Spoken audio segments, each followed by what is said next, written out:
días, profesora. Bueno, vamos a esperar, ya puse a grabar la clase, ya. Y esperemos un minuto para empezar. Ya. Bueno, hoy tenemos la segunda clase. Primero pedirle disculpas porque ayer no pude, a pesar de que teníamos la clase coordinada. Fue imposible porque tuvimos que ir a reclutar pacientes al hospital de Talca y si no lo hacíamos perdíamos los pacientes. Entonces tuve que suspender la clase de ayer por la mañana, pero bueno, la recuperaré el próximo lunes, ¿ya? Y ahí terminaríamos ya todo lo que es micosis. Entonces, en la clase de hoy vamos a ver los distintos agentes antifúngicos y cuáles son los mecanismos de resistencia que tienen los hongos frente a la acción de estos agentes antifúngicos. No sé si ya ustedes vieron farmacología y vieron algo de los agentes antifúngicos. No sé, les pregunto, les consulto.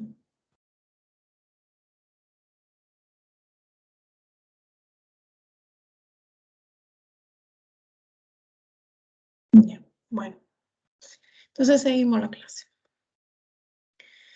Bueno, en esta línea del tiempo que ustedes ven aquí en esta diapositiva, lo que pueden ver es que en la segunda mitad del siglo pasado se produce un desarrollo importante de distintos agentes antifúngicos. Y eso generalmente estuvo muy relacionado con la mayor prevalencia de enfermedades fúngicas de tipo sistémica y a la necesidad de nuevos agentes que tuvieran menor efectos adversos que la anfotericina B, que era el único que estuvo durante mucho tiempo como agente antifúngico. Este agente fue desarrollado aproximadamente en 1955 aproximadamente y se mantiene hoy en día como un agente antifúngico activo. Y era el que se usaba para tratar la mayoría de las infecciones fúngicas invasora, grave, y desde entonces, como ya les digo, ha sido el antifúngico más importante que se ha tenido dentro de este arsenal.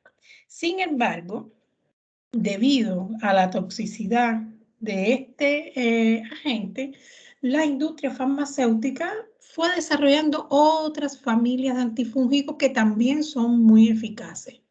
Aquí lo importante, por ejemplo, todo este grupo de los azoles, aquí está el ketoconazol, el fluconazol, el itraconazol, el boriconazol, rabiconazol, todo este grupo que constituyen todos un grupo de fármacos desarrollados, fíjense, ya a partir de la década del 80, que son también efectivos para tratar micosis superficiales y micosis profunda, que vamos a ver cómo se dividen las micosis para que ustedes entiendan qué quiere decir las superficiales y las profundas, ¿ya?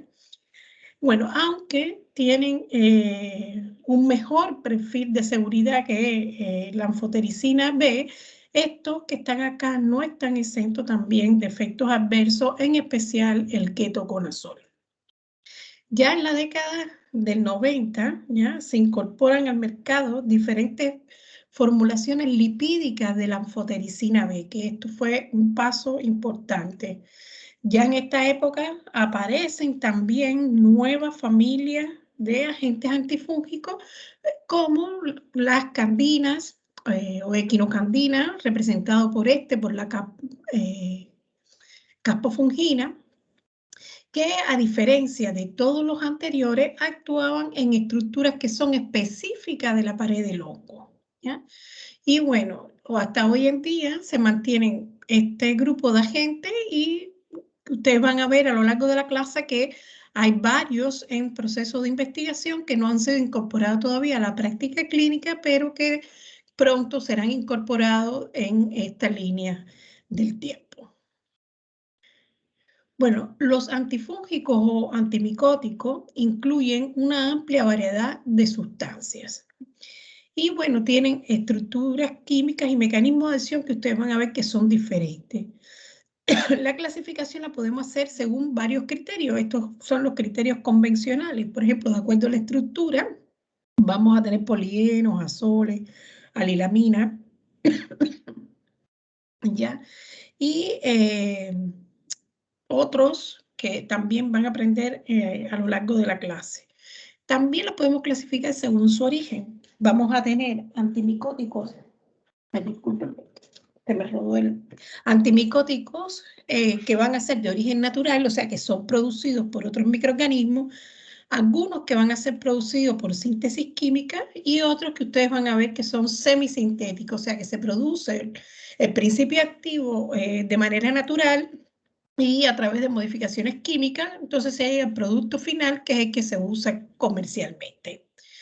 También lo pueden clasificar según el espectro de acción. Vamos a tener antifúngicos de amplio espectro o antifúngicos de uso restringido de espectro estrecho, ¿ya? Evidentemente esto indica la cantidad o el grupo de microorganismos a lo que va a ser activo con respecto a los que tienen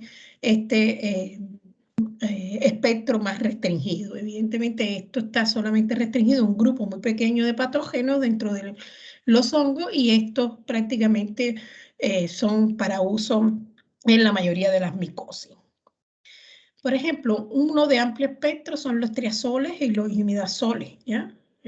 Pero, por ejemplo, dentro de estos, el fluconazol, ¿ya? Es restringido, pues no tiene actividad frente a algunas levaduras, frente a algunos hongos filamentosos, como los APG, los mucorales y fusarium. Por lo tanto, se restringe mucho su uso. También lo podemos dividir según el sitio de acción.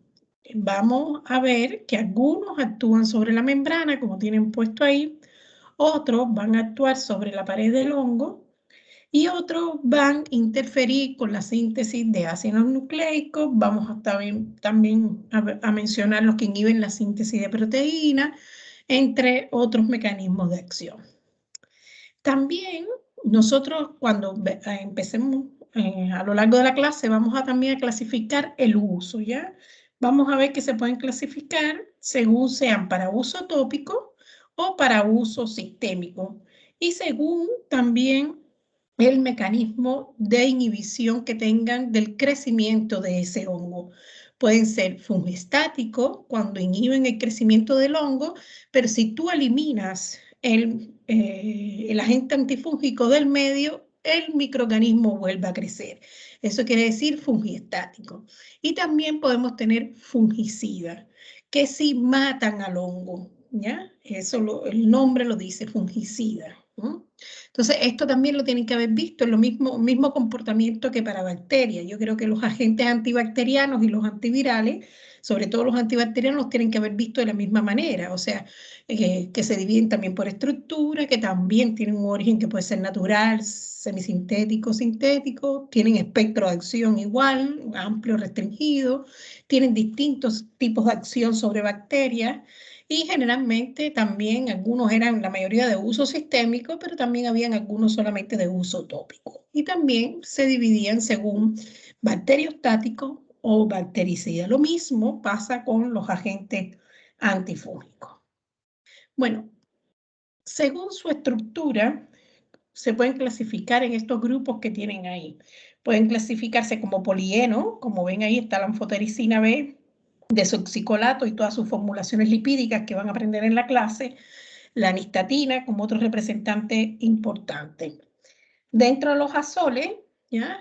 Van a tener dos grupos, están los imidazoles, que ahí tienen el keto, miconazol, por ejemplo, como dice ahí la diapositiva, y van a tener el otro grupo que son los triazoles, ¿ya?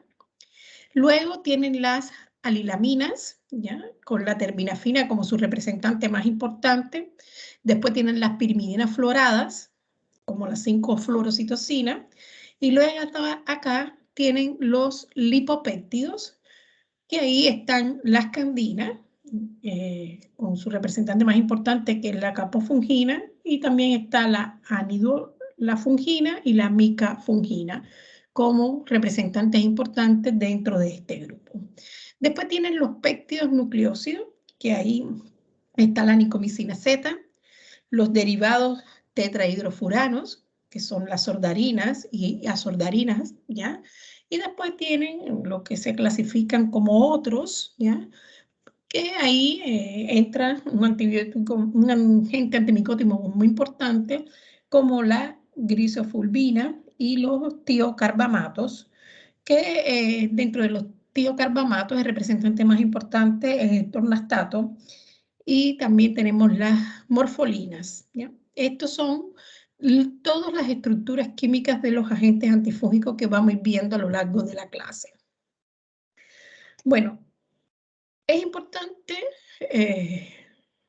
recordar y conocer bien cuáles son las partes, ¿ya? Cuál es la estructura de la célula fúngica para poder entender los distintos mecanismos de acción también que tienen los agentes antifúngicos. En este caso está representada una célula fúngica de tipo levaduriforme, pero lo mismo sucedería para una célula de hongo filamentoso o la hifa del hongo filamentoso. Bueno, de manera general podemos decir que los antifúngicos actúan a diferentes niveles de la célula fúngica. Acá tenemos lo que actúan a nivel de la membrana fúngica, y ahí están los polienos, los azoles, las alilaminas, los tiocarbamatos que les dije y las morfolinas, ya dentro de lo que ya les hablé de su estructura. Tenemos los que actúan sobre la pared celular del hongo. Aquí están las candinas y la nicomicina Z, que es otro que yo les había hablado. Van a ver que la nicomicina Z no está todavía en el mercado. Y acá tenemos también agentes que actúan inhibiendo la síntesis proteica. También tenemos algunos que inhiben el factor de elongación, por eso inhiben la síntesis de proteínas. Y aquí fundamentalmente tenemos las sordarinas. Después tenemos las pirimidinas, mírenlas acá, las pirimidinas floradas, ahí está el 5-fluorocitosina. Y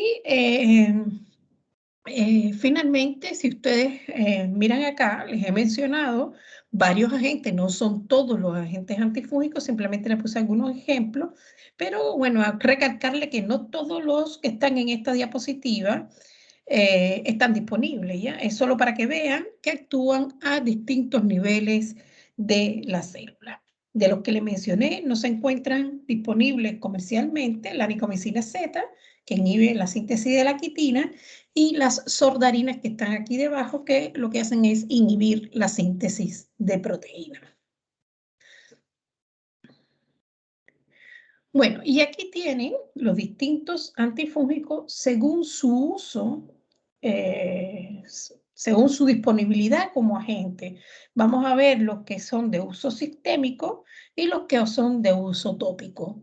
Ahí tienen todos los nombres de los mismos que hemos hablado y señalado, por ejemplo, con T, ¿ya? Los que son de uso tópico, con O, los que están disponibles por la vía oral, y U y B, estos que están aquí, los que están disponibles por la vía intravenosa. Evidentemente, de esto se deduce que los que se usan por vía tópica se tratan fundamentalmente para las micosis localizadas, mientras que las intravenosas se utilizan para el tratamiento de las micosis sistémicas. Entonces, va a ser importante también que ustedes logren identificar cuando un agente antifúngico tiene una formulación farmacéutica que permita su uso en las determinadas micosis. Comencemos a ver entonces las características de cada uno de estos grupos. Vamos a ver los más importantes, los que no están introducidos no les voy a comentar. Vamos a ver lo que tenemos disponible hoy en día. Aquí tenemos la anfotericina B, que como les dije fue desarrollada en 1955 y es un antifúngico natural, ¿ya? Que es producto de la síntesis de un microorganismo procarionte, que es un Streptomyces, ¿ya? Este microorganismo habita en el suelo y produce la anfotericina B como metabolismo secundario, pero es un procarionte, no es un hongo que produce esta sustancia, sino es una bacteria. La anfotericina B, si la miran acá, es una molécula lipofílica que lo que hace es unirse, fíjense aquí, a esas moléculas que están ahí en naranja, que es el ergosterol que está en la membrana citoplasmática. Este agente antifúngico, si ustedes se fijan en su estructura y recuerdan cuando vieron los agentes antibacterianos, es un macrólido. Esa estructura es igual a los macrólidos que ya ustedes conocieron como agente antibacteriano. Ya es un macrólido hectaeno que está formado por una porción que va a ser hidrofílica, que eso va a ser importante para ver de qué manera actúa. Tiene varios átomos de carbono hidroxilado y una porción hidrófoba que tiene 7 átomos de carbono unidos por un doble enlace, como ven acá en la figura. Y de ahí es que le viene el nombre de polieno. Presenta también, como ustedes pueden ver ahí, una cadena lateral con glucosamina. Si observan esta figura, pueden ver cómo se unen los extremos hidrófilos de la anfotericina B y los extremos hidrofóbicos que están unidos hacia abajo. Los hidrófilos quedan acá y los hidrofóbicos se unen formando como un poro en la membrana. Esto lo hace, la anfotericina, como les dije, se une directamente al ergosterol que está sobre esa membrana y al unirse al ergosterol forma esa estructura de poro. Al formar esa estructura, como consecuencia de la formación de este poro, se produce entonces la pérdida de material, cationes, como ven acá, cationes monovalentes y otros electrolitos, incluso la pérdida de la glucosa, produciendo entonces así una alteración osmótica en la célula fúngica. Bueno, este antifúngico, como ya yo les dije al inicio de la clase, se considera el estándar de oro, aunque en realidad actualmente se le cuestiona su uso como tal porque las nuevas alternativas que ya yo les estuve explicando de estos nuevos agentes que vamos también a ver a lo largo de la clase han otorgado respuestas terapéuticas muy similares a la anfotericina B e incluso en algunos casos mejores, ya con menos efectos adversos. Como pueden observar, la anfotericina B no interfiere como tal en la síntesis de la membrana, ¿ya? Sino que la desestabiliza a través de la formación de esos poros, debido a que este agente lo que hace es unirse a esos sitios que ya están formados, a ese ergosterol que ya está formado. El comienzo de la acción, por lo tanto, de este agente es un comienzo rápido, ya que no se relaciona con la velocidad de crecimiento del hongo. O sea, ya el hongo tiene formada esa pared, no está nada en formación, ¿ya? Bueno, el escape de todos esos componentes que ya les dije al medio, del medio interno, que es el medio interno, hacia el medio externo, produce lo que es la pérdida entonces de la viabilidad del hongo y por tanto este agente tiene acción fungicida, ¿ya? Entonces los hemos ido clasificando, si son naturales, ya saben cómo pueden ser aplicados, ya saben el mecanismo de acción, ya saben la estructura, también ahora les estoy dando otros datos que tienen acción fungicida. Este agente puede unirse también al colesterol de la célula humana, pero tiene menor avidez, ¿ya? Por lo que esto se produce con mucho menor escala que la capacidad que tiene de unirse al ergosterol. Bueno, el aumento de la permeabilidad que se produce en la célula fúngica por parte de la anfotericina B no es el único mecanismo que ha sido descrito, ¿ya? Y que sería el responsable de la muerte celular del hongo, ¿ya? También se sabe que el ergosterol, que está en la membrana fúngica, está asociado a otros procesos en la célula, o sea, tiene otras funciones en la célula. Por ejemplo, la endocitosis, la fusión de vacuola, la estabilización de las proteínas de membrana, por lo que si se secuestra el colesterol por parte de la anfotericina B, entonces lleva también a otros efectos tóxicos a nivel de la célula porque se pierde la función que tendría ese ergosterol para la célula fúngica. Por otra parte, se ha demostrado que este agente, la anfotericina B, es capaz de producir un estrés oxidativo en la célula fúngica por un mecanismo que todavía no es bien conocido hasta el día de hoy, pero este estrés oxidativo también produce daños que van a ser vitales para la célula fúngica.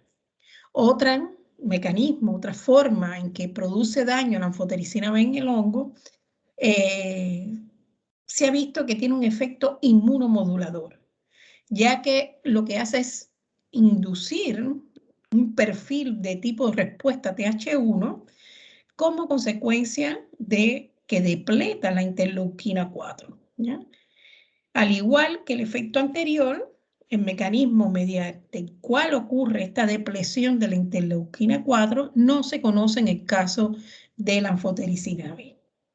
Bueno, entonces, de esta manera lo que les quiero hacer ver que la muerte de la célula fúngica producto de este agente es por un mecanismo que es multifactorial, todo derivado de la unión de la anfotericina con el ergosterol. Bueno, hablemos un poco de estas características importantes de la anfotericina B, ¿ya? Entre sus características importantes, sus características farmacocinéticas, debemos destacar, yo solamente le voy a mencionar lo que me interesa para el uso como tal en microbiología, porque creo que lo tienen que haber visto mejor en farmacología. Aquí tenemos su baja absorción por vía oral. Esto es alrededor del 5%. Por lo tanto, la vía de administración de este agente es la vía intravenosa lenta, con infusión lenta, ¿ya? Este fármaco se une a las lipoproteínas plasmáticas en un porcentaje bien elevado, entre un 90 y un 95%. Se fija, acuérdense, a las membranas plasmáticas, a las membranas citoplasmáticas del hígado, el pulmón, vaso, riñón, lo que hace que se concentren en todos esos sitios que están ahí. Bueno, el agente es capaz de atravesar las meninges inflamadas y además es también capaz de atravesar la placenta. Todo esto son datos que hay que mantener como importantes a la hora de administrar la anfotericina B o determinar a qué paciente se le puede o no administrar este agente. Bueno, con respecto a los efectos adversos, que también me imagino que lo hayan visto en el curso de farmacología, les recalco los más importantes. Esa toxicidad de la anfotericina B va a ser muy dependiente de la dosis, ¿ya? Y los principales efectos adversos se relacionan con la infusión y la nefrotoxicidad, o sea, con la administración del fármaco y la nefrotoxicidad. Y bueno, el efecto adverso más importante de la anfotericina B va a estar asociado con la nefrotoxicidad. Bueno, la anfotericina B desoxicolato, ¿ya? Que es la anfotericina B unida a este desoxicolato para hacerla más soluble, para hacerla soluble simplemente, es la única función que tiene el desoxicolato. Lo que hace es causar un descenso de filtrado glomerular dependiente de la dosis, como ya le dije. Entonces, la nefrotoxicidad es generalmente reversible cuando las dosis están en un rango entre 4 y 5 gramos aproximadamente y existe una buena hidratación del paciente. Pero ya con dosis superiores a 5 gramos, el daño puede ser incluso de manera permanente.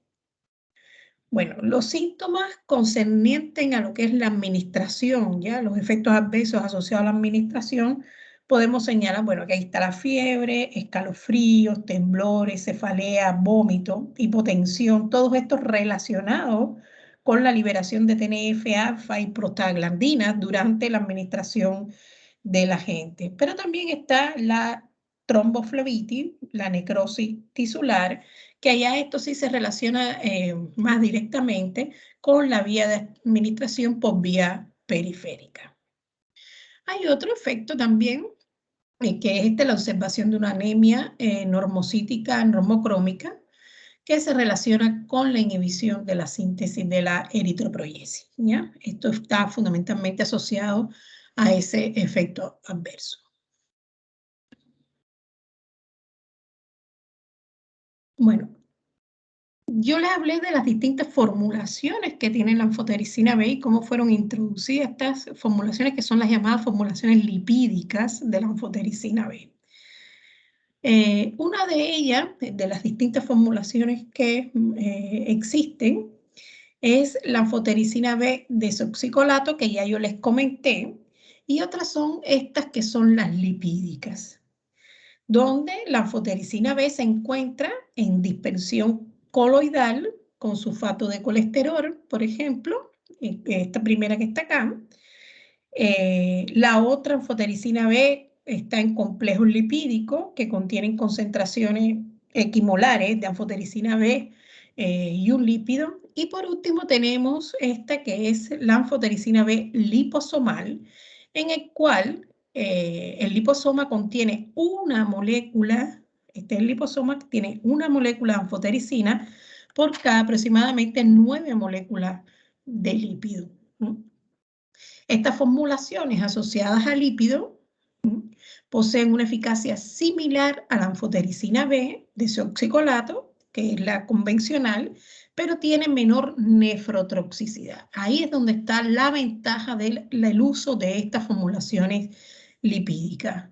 Y bueno, en contra le juega el alto costo asociado a estas formulaciones farmacéuticas más complejas. Bueno, estas formulaciones evidentemente van a permitir que se puedan utilizar mayores dosis y poseen siempre una mejor distribución en el organismo. Bueno, ¿cuál es el mecanismo mediante el cual se libera, está propuesto, ¿ya? Porque no se conoce bien cuál es el mecanismo, cómo se libera esta anfotericina B de ese liposoma, ¿ya? Ya les dije que es desconocido, pero sin embargo se postula que ese liposoma es captado por un macrófago y se forma la vesícula endocítica correspondiente, al cual se une el lisosoma, se produce la fusión del lisosoma con la vesícula endocítica, formando lo que llamamos el fagolisosoma, y este macrófago lo que va a hacer es llevar esa anfotericina B liposomal en su interior y lo llevaría hasta el sitio donde está produciéndose el proceso infeccioso. ¿Por qué? Porque a ese sitio es donde se van a ir llamando por quimiotaxis las distintas células fagocíticas, por lo tanto ya van a llegar a ese sitio. La afinidad entonces que tiene la anfotericina B con el colesterol, ¿ya?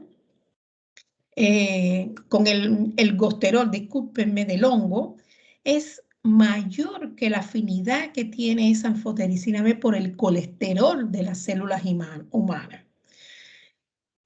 Por lo que entonces, al tener más afinidad por el ergosterol que está en la célula del hongo, es extraída esa anfotericina B del liposoma y se integra inmediatamente a la membrana del hongo, produciendo los efectos que ya ustedes conocen y que les he explicado hace un momentico. Este es el mecanismo propuesto para la acción de ese liposoma que contiene la anfotericina B.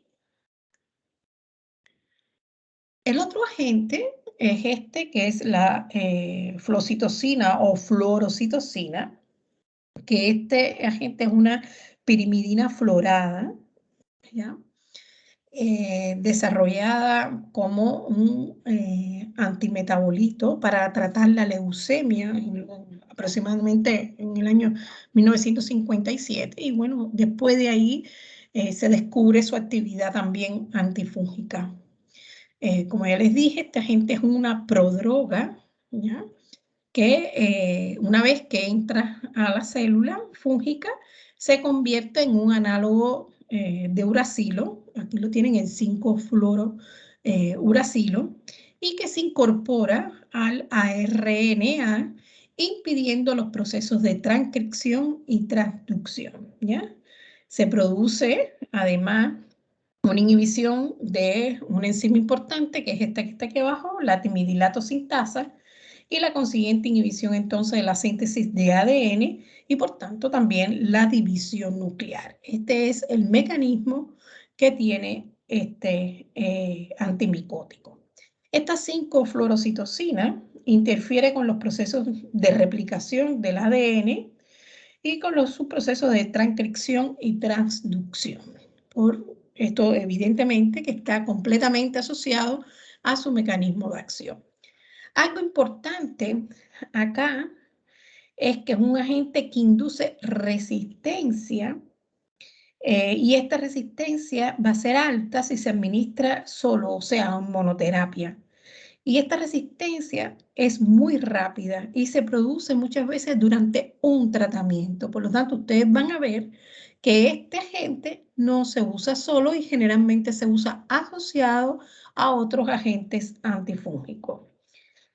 Veremos que acá la resistencia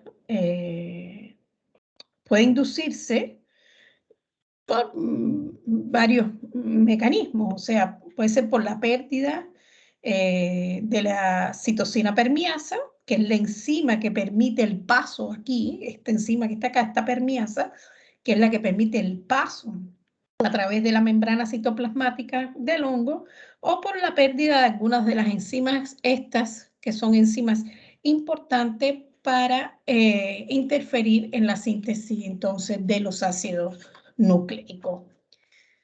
Generalmente las combinaciones que se utilizan es de 5-fluorocitosina con anfotericina B, que es una de las que más se utiliza, que es ese en sí un efecto que va a ser aditivo para el tratamiento de, por ejemplo, las meningitis, como dice ahí, las meningitis por criptococo, donde el uso de estos dos agentes reduce entonces la dosis que se requiere de anfotericina B y se suprime el desarrollo de resistencia asociado al uso de la fluorocitosina en monoterapia.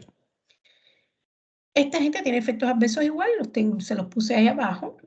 Y ahí tienen uno importante, la depresión de la médula ósea, la hepatotoxicidad también, y también la intolerancia gastrointestinal asociada al uso de este agente.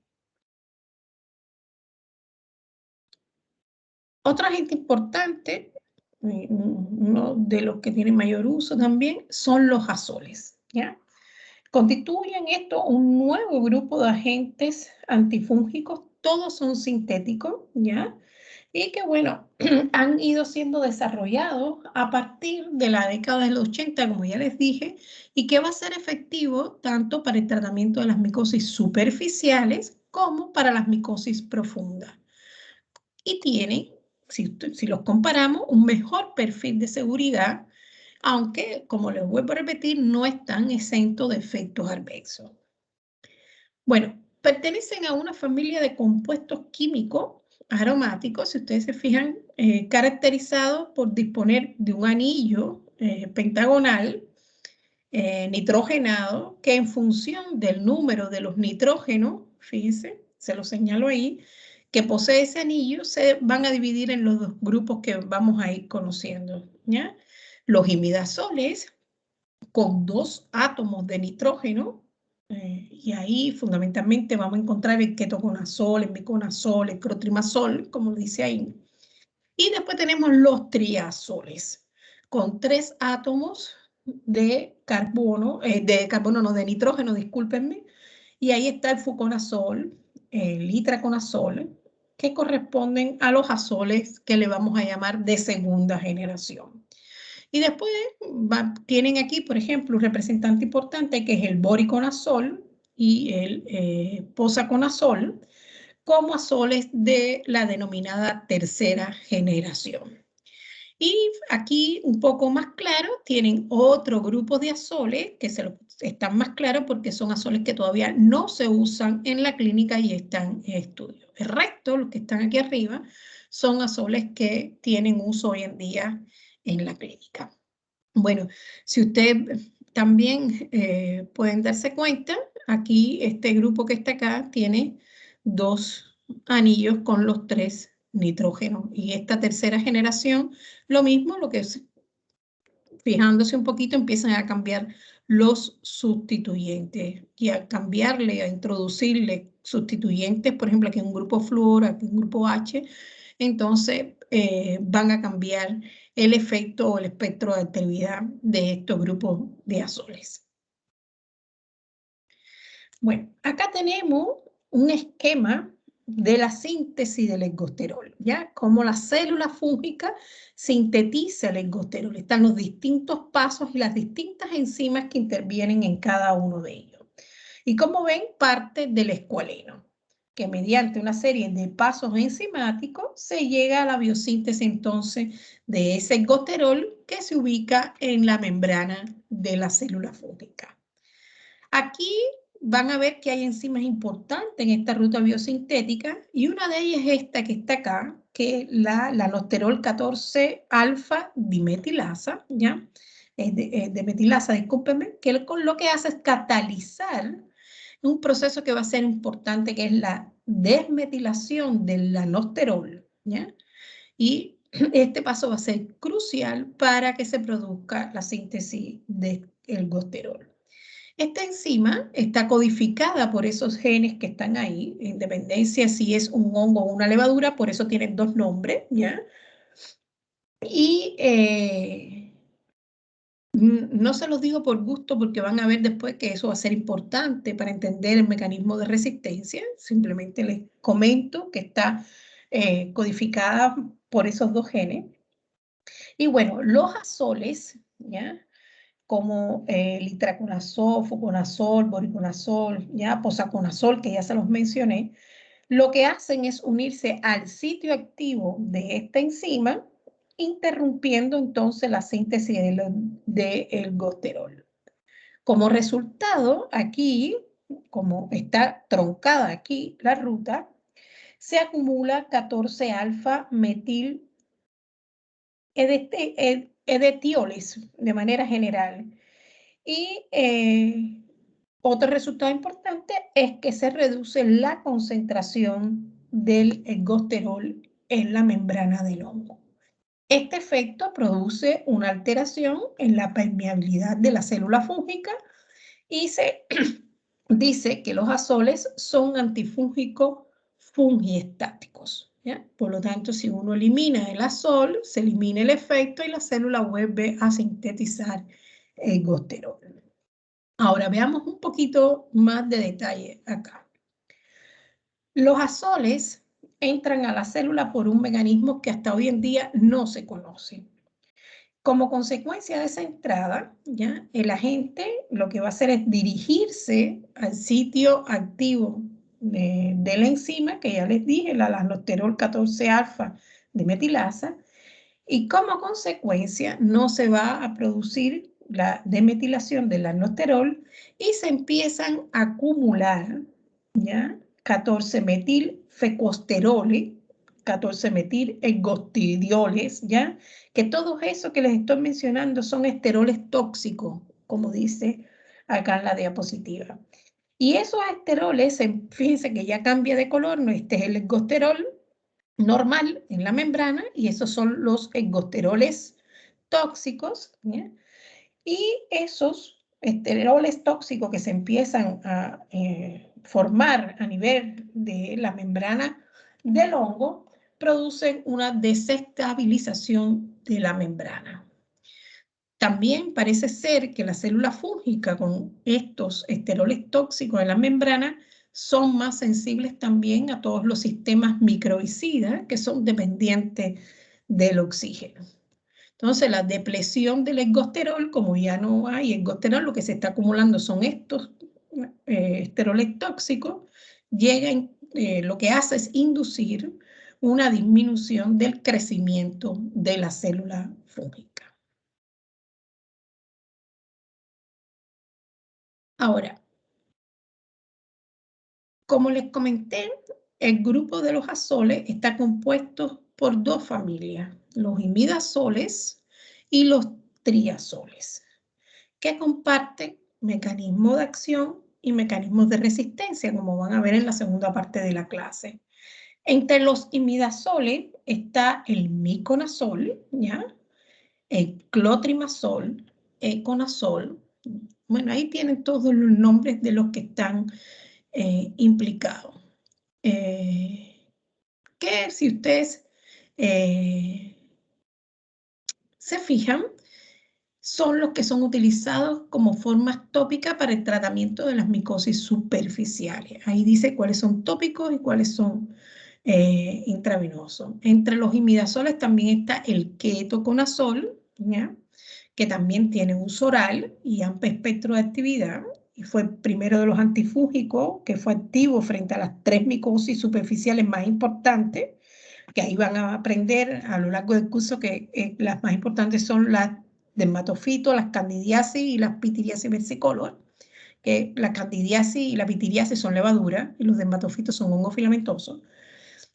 Y este agente, el ketoconazol del que estamos hablando, es hepatotóxico y, bueno, ejerce efecto gástrico, y además la presencia de otros agentes hizo que este agente hoy sea poco usado, porque el resto de los compuestos azólicos que se siguieron sintetizando disminuyen estos efectos adversos. El ketoconazol es hoy en día, a pesar de que le dije que ha disminuido el uso, pero es un agente antifúngico de segunda línea para el tratamiento de las micosis no meningias y de las micosis sistémicas endémicas que van a ir conociendo a lo largo del curso. Entonces, los triazoles, ¿ya?, son mejor tolerados. Si ustedes se fijan, fíjense las formulaciones, con un mayor espectro de acción, y la toxicidad va a ser mucho menor que la descrita para los imidazoles. También los tiazoles pueden inhibir sistemas enzimáticos de los mamíferos, y por lo tanto de ahí puede venir y estar asociado la citotoxicidad de este grupo de agentes. En la eliminación de los azoles intervienen algunas enzimas de tipo citrocromo P450, y como ven acá, los tiazoles se encuentran aprobados para el tratamiento de prácticamente todas las formas de micosis sistémica, a diferencia de los imidazoles, que se usan fundamentalmente para micosis superficiales y en algunas micosis sistémicas.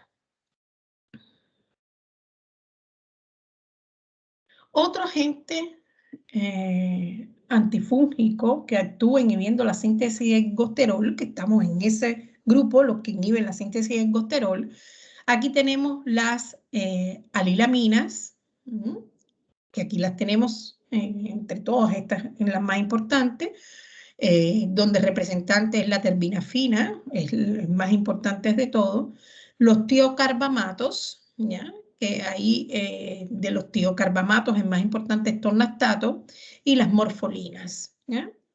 Que ahí está la amorfina, que son las más importantes dentro del grupo de las morfolinas.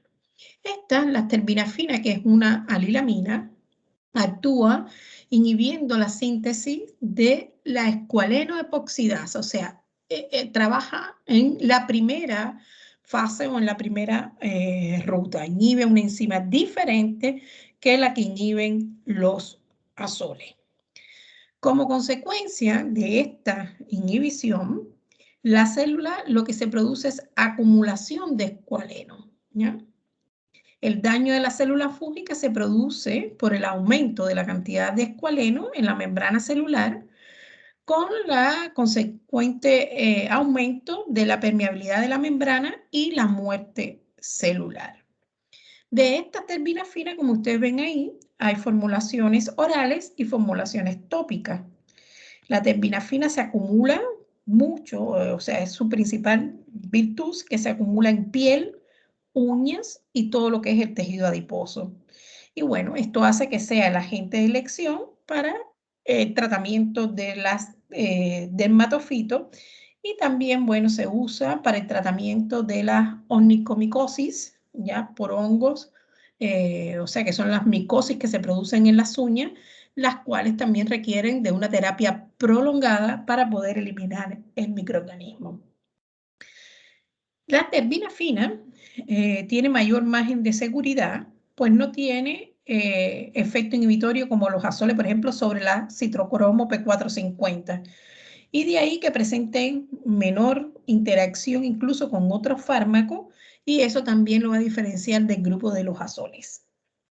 Después tenemos las morfolinas, ¿ya?, que son de uso tópico, eficaces para también los dermatofitos, las levaduras y otros hongos filamentosos. Intervienen en la síntesis, que también van a ser enzimas clave de la síntesis del ergosterol, como ustedes ven en la diapositiva. Estas morfolinas están indicadas para el tratamiento, por ejemplo, de la tiña de las uñas, la onymicosis por levaduras y hongos filamentosos. Se presentan generalmente como una suspensión al 5% del agente antifúngico, y se pone como una laca sobre la superficie de las uñas. Generalmente son en spray o como tipo pintura de uña, que están enriquecidas con este compuesto para curar las micosis de las uñas. Resumiendo acá, la terbinafina, como ya vieron, es una alilamina que inhibe la síntesis del colesterol a nivel de la peroxidación del escualeno, y está indicada fundamentalmente en las micosis superficiales, y la tienen disponible para uso oral y para uso tópico. Después tenemos, antes de dar el receso, creo, la grisofulvina, que es un metabolito de un hongo que es el Penicillium grisoflavum, ¿ya? Este hongo produce la glisofulvina. Este agente antifúngico produce la inhibición de la mitosis en la célula fúngica, como ustedes ven acá, ese es el mecanismo de acción, porque altera los microtúbulos, ¿no? Y además podemos señalar que produce la alteración de una enzima, por ejemplo, aquí, la quitin sintetasa, porque inhibe la síntesis proteica al inhibir este paso tan importante. La grisofulvina, es depositada primariamente en las células precursoras de queratina. De ahí entonces que su efecto antimicótico sea también selectivo para los dermatofitos. Este agente es fungiestático para diversas especies de dermatofitos y se deposita muy bien en la piel después de 4 o 8 horas de haberse administrado el agente. Por lo tanto, esta grisofulvina está indicada en el tratamiento de la tiña cáspite y de la tiña corporis, y está indicada fundamentalmente en el tratamiento de la tiña corporis en niños, porque tiene menor toxicidad que los azoles, por ejemplo, que ya yo les dije que también se utilizaban para el tratamiento de los dermatofitos. Bueno,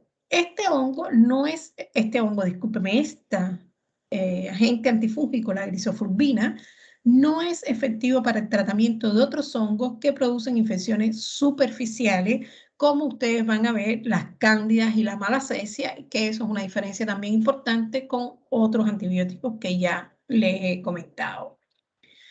Después tenemos las equinocandinas, ¿ya?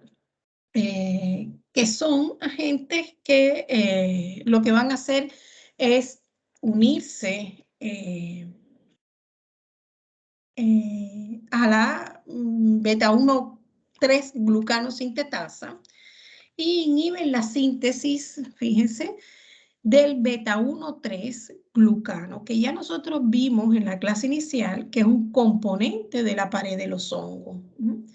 Entonces las equinocandinas se unen a esa enzima e inhiben la síntesis de la pared, que es la parte que está en el medio externo.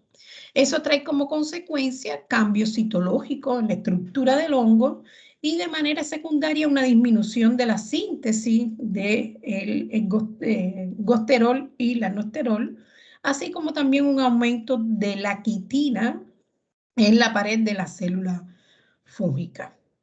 Hay 3 equinocandinas autorizadas, ahí las tienen. De todas, las más importantes es la caspofungina, que es la que se usa mayoritariamente. Todas las que les puse ahí, todas esas que están ahí, están autorizadas, ¿ya?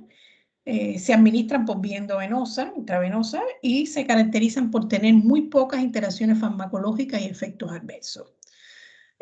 Son fungicidas en las especies de Cándida y tienen muchas veces actividad fungiestática en los hongos filamentosos, como por ejemplo en el aspergilo. Si lo comparan con los azoles, estas tienen la capacidad de penetrar y mantener su acción antifúngica, incluso como les puse ahí en la biopelícula, que se forman por distintas especies de cándida y que son tan difíciles de tratar. Esta, la capofungina, es un derivado semisintético que se obtiene a partir de un producto de fermentación de un hongo. Pero bueno, se obtiene la estructura base y se hacen modificaciones para fabricar el que se administra finalmente en el humano. Como les dije, actúa inhibiendo de una forma no competitiva la enzima beta 1,3-glucanosintetasa, ¿ya? Esta enzima es una enzima dimérica, o sea, está codificada por 2 genes distintos, por lo tanto, muchas veces si está alterado un gen, no hay resistencia, tienen que alterarse los 2 genes para que de alguna manera no sea funcional la enzima.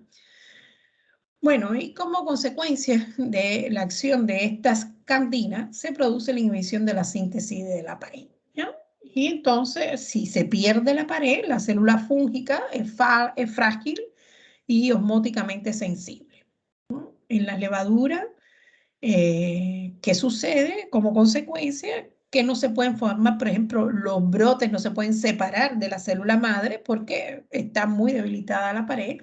Y en los hongos filamentosos, recuerden que los puntos activos de crecimiento son los extremos apicales, eso se lo repetí en la clase pasada, y los puntos de ramificación también son sitios donde está en formación la pared, porque es por ahí por donde está creciendo el hongo. Y entonces, en todos esos puntos, que son puntos de crecimiento activo, es donde se produce este estallido de la hifa, y otra consecuencia puede ser que se formen hifas aberrantes y definitivamente no son hifas que van a continuar su proceso. Quiero que observen algo acá. Si se fijan, la capofungina, acá está en rojo, es esta que está acá. Y si siguen la diapositiva, notarán que se une a una zona que está en la membrana. Y yo les estoy diciendo que lo que hace es inhibir la síntesis de la pared. Y sin embargo, si ustedes siguen la diapositiva, ven que se unen a la membrana. Si recuerdan ustedes de la clase anterior, les dije que las enzimas encargadas de la síntesis de la pared se encuentran en la membrana, ¿ya? Entonces, por lo tanto, es ahí donde este microorganismo va a buscar, va a encontrar su sitio activo. Entonces, yo creo que lo mejor que hacemos es tomar un receso porque no me daba tiempo para explicarle los que vienen. Tomemos 5 minutos, son las 23. Yo creo que vamos a tomar más de 5 minutos, a las 30 nos volvemos a ver entonces y continuamos con el resto de la clase. No sé si ustedes tienen alguna duda, si han visto ya algo de esto. Ustedes me preguntan.